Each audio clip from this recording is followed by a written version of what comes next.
Hello, welcome to a daily devotion. I'm Pastor Melissa.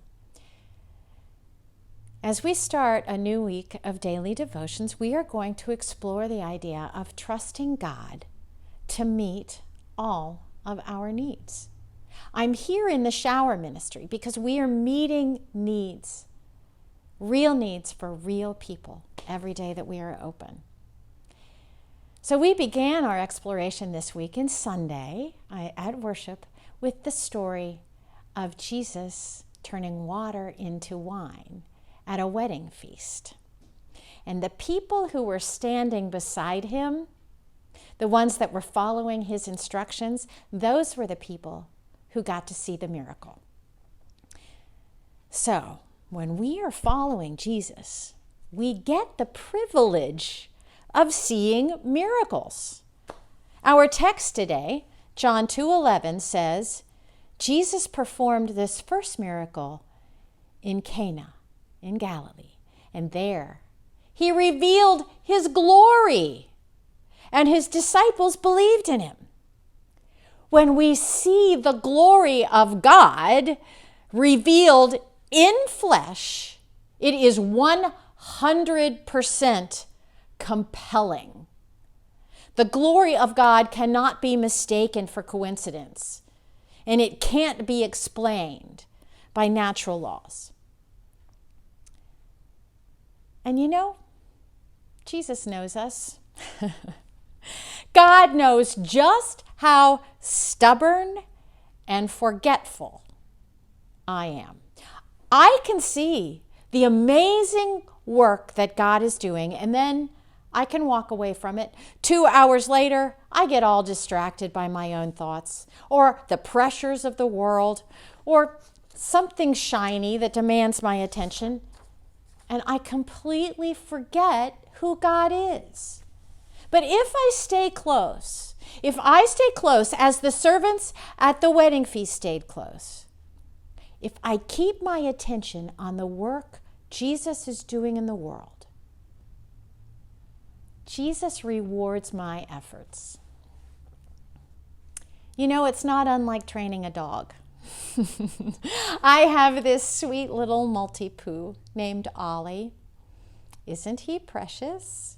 Here he is looking up at me as if he were absolutely enthralled and in love with me.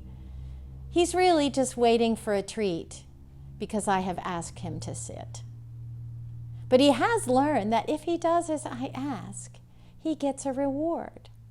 My friends, we are the same way. If we do as God asks, we get rewarded with the privilege of seeing amazing things. Donna says that she is amazed every time we get the end of the distribution line and more of the food distribution in line, and more families have come through than we prepared for, and everybody still gets something. Shauna marvels that random folks, even in the drive-through at Wendy's, will ask our church to pray for them. She says sometimes people living in Arcadia walking through our parking lot will ask to be added to the prayer list because they are trusting that God answers prayer and that we are faithful to pray.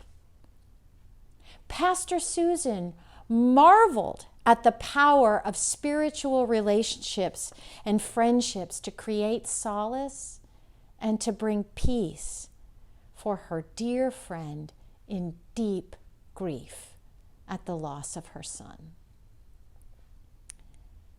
And every one of these small miracles works to change us, to rearrange our thinking, to redirect our attention, and to deepen our faith. When we are changed, we know that we have encountered the glory of God. Absolutely nothing. No one can change this stubborn heart, but God. Will you pray with me? God, I am running to the source of life and breath, that I may be made over again in the beauty and the majesty of my original design, your beautiful image. In close proximity to Jesus, I pray that my watery resolve may be fortified into the rich wine of courage. Then, when the miracle is made known, I will believe. Amen.